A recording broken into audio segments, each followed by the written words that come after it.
अकोट तालुक्यातील जनुना, रुधारी, गाजीपूर ते पोपटखेड या गावांना जोडणाऱ्या रस्त्याची अत्यंत दयनीय अवस्था झाली आहे। मोठमोठ्या खड्ड्यांमुळे ग्रामस्थ, शेतकरी, विद्यार्थी आणि रुग्णांना मोठा त्रास सहन करावा लागतोय। वारंवार मागणी करूनही दुरुस्ती न झाल्यानं ग्रामस्थांनी तातडीनं रस्ता दुरुस्त करण्याची मागणी केली आहे। ग्रामस्थांनी वारंवार तक्रारी आणि निवेदने देऊनही प्रशासनाकडून अद्याप ठोस कारवाई झाली नसल्याचा आरोप केला जातोय।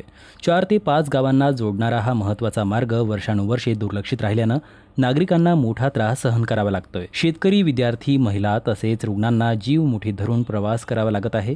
विशेष म्हणजे गाजीपूर आणि रुधाडी परिसरात मोठ्या प्रमाणात गौण खनिजाचे क्रेशर सुरू असून या मार्गावरून सतत होणाऱ्या जड वाहनांच्या वाहतुकीमुळे रस्त्याची अधिकच दुरावस्था झाल्याचं ग्रामस्थांचं म्हणणं आहे। रस्त्याच्या दुरुस्तीसाठी ग्रामस्थांनी अनेकदा प्रशासनाकडे निवेदने दिली, तसेच रस्ता रोको आणि ठिय्या आंदोलनही केलं। मात्र अद्यापही या समस्यांकडे संबंधित विभागानं दुर्लक्ष केल्याचा आरोप ग्रामस्थांनी केला। दररोज वाहनांचे नुकसान होत असून अपघाताचा धोका वाढलाय। त्यामुळे या रस्त्याचे काम तातडीनं हाती घेण्याची मागणी ग्रामस्थांकडून केली जात आहे। पोपटखेड ते खिरकुण हा जो रहदारीचा रस्ता, मेन रस्ता आहे, या रस्त्यावर रुधाळी, गाजीपूर येथे जवळपास 6 ते 7 खदानी आहेत, गौण खनिज।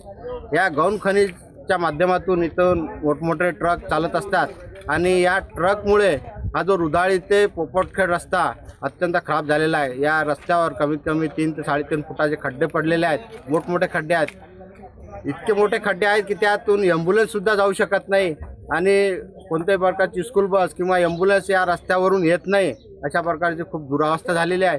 या रस्त्याचा या आदिवासी गावांना खूप त्रास आहे आणि या रस्त्यावरून ज्या ट्रक चालतात हे फार ओव्हरलोडेड असतात। या रस्त्यावर एक आपलं पूल पण आहे पोपटखेड धरणावरचा। त्या रस्त्यावरून आपल्या 10 ते 12 गावांचा संपर्क आहे।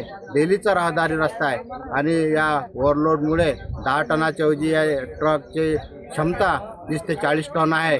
त्यामुळे तो पूलसुद्धा क्षतिग्रस्त झालेला आहे। एका एकूण थोडासा खचलेला सुद्धा आहे आणि त्यांना पुलाला मोठमोठ्या भेगा पडलेल्या आहेत।